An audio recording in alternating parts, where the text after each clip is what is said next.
Isso pode parecer um tanto quanto contraditório, mas jogos de terror antigos me assustam mais do que qualquer jogo atual. Não é apenas um fator de nostalgia, mas algo neles que transmitem uma estética única.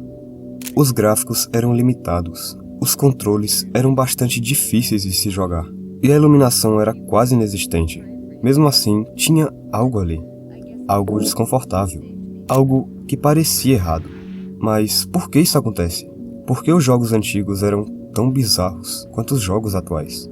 É claro que jogos atuais também sabem provocar medo. Títulos como Resident Evil 7 ou Outlast fazem isso com maestria, criando experiências intensas e bastante sufocantes. A única diferença é que a sensação transmitida pelos jogos antigos é completamente distinta do que sentimos hoje. E é exatamente isso que a gente vai ver. Jogos de terror antigos são estranhos.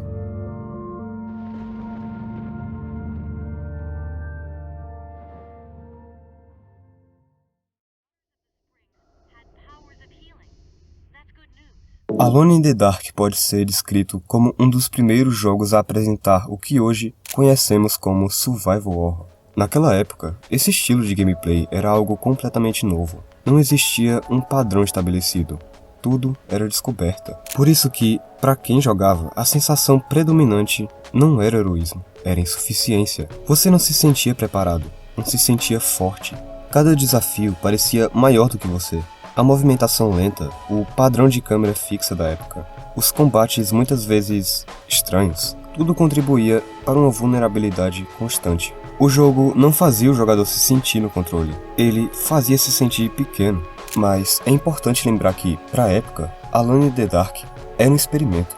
A estranheza já estava ali, a base do survival horror também, mas tudo ainda parecia um tanto quanto sem forma. O que realmente mudou o cenário de forma definitiva foi a franquia Resident Evil.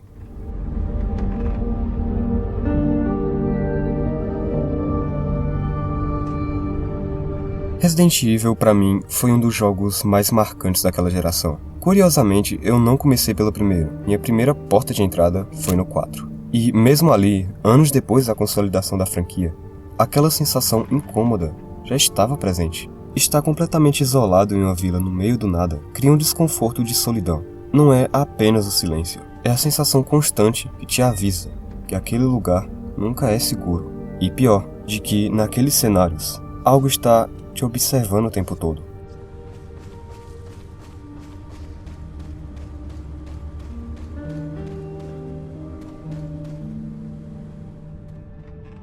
Mas quando voltamos para os 3 primeiros jogos, a atmosfera muda de uma forma ainda mais intensa. Primeiro que os ângulos de câmera fixos, ainda citados antes, escondem mais do que mostram, obrigando você a avançar sem saber o que está na sua frente, por exemplo. Isso deixava o jogo muito mais sinistro, porque você poderia acabar esbarrando em algum zumbi logo de cara, sem sequer saber. A constante escassez de recursos elevava a tensão a um nível ainda mais sufocante. O que já era opressor se tornava algo estratégico. Cada munição precisava ser pensada. Cada confronto tinha que ser avaliado.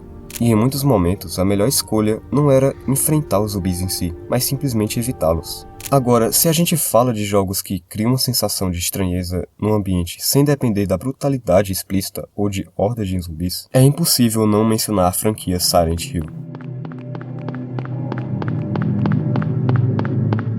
O vazio apresentado nesse jogo não é apenas visual, ele é quase ensurdecedor. O silêncio pesa, a névoa engole a cidade, e de repente, você não está só controlando o personagem, você está caminhando por um lugar que parece não querer a sua presença ali.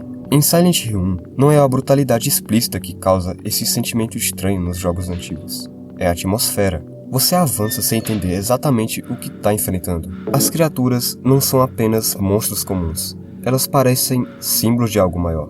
Distorções que não fazem sentido nenhum. Você não recebe respostas claras, apenas sabe que está acontecendo algo com a cidade, um ritual, mas não há explicações diretas. E quanto mais você explora, mais percebe que o medo ali não vem de sustos na sua cara, mas da incerteza. A incerteza causada de um terror psicológico.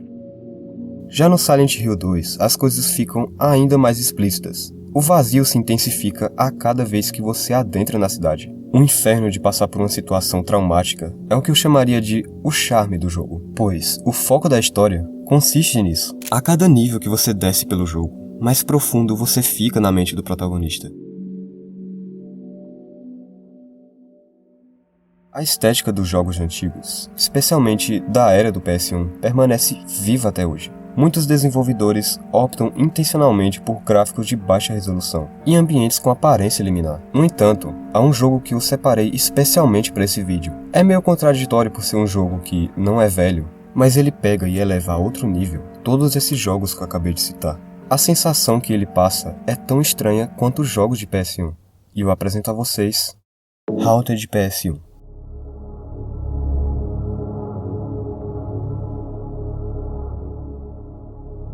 Isso não é apenas um nome aleatório. Haunted PS1 é, na verdade, uma comunidade dedicada a jogos que resgatam exatamente essa estética antiga, essa sensação de estranheza com calmaria, aquele silêncio de jogos antigos como Silent Hill agora citado, ou aquele conforto de segurança misturado com perigo. São tantos sentimentos nesses estilos antigos de jogos que, na maioria das vezes, nem sequer conseguimos de fato saber o que estamos sentindo.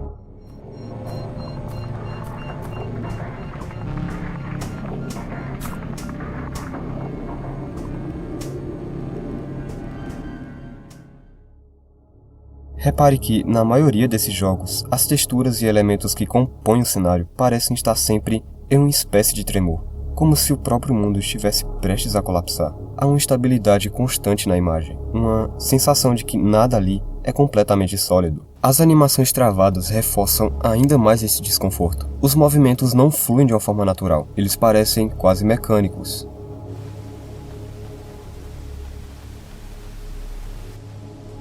O que cria um contraste curioso. Ao mesmo tempo que remetem a algo nostálgico, também carregam uma estranheza difícil de ignorar. A iluminação também segue essa mesma lógica. Sombras mal definidas e áreas excessivamente escuras ou claras demais, contrastes que não correspondem à realidade. Tudo parece levemente fora do lugar, como se aquele ambiente obedecesse às regras diferentes das que estamos acostumados. E é claro, isso obviamente acontece porque é um jogo. É incrível como que, aqui, também é presente em alguns jogos a falta de HUD e algumas informações na tela.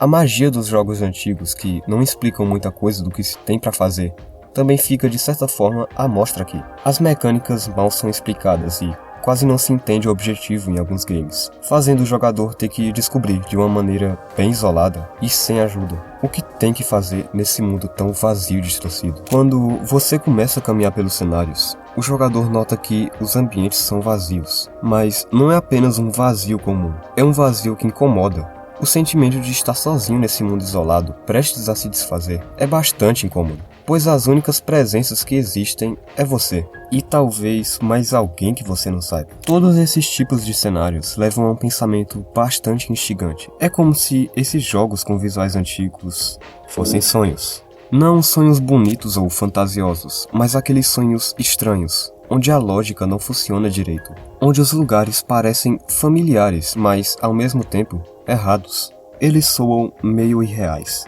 meio inacabados, desconectados de qualquer lógica clara. O visual imperfeito fazia o mundo parecer instável. A falta de explicação tirava qualquer sensação de controle. Os espaços vazios ampliavam o silêncio e a incerteza. E quando você junta tudo isso, o resultado não é apenas medo. É uma experiência que parece fora de realidade. Como se você estivesse jogando algo que não deveria existir daquela forma.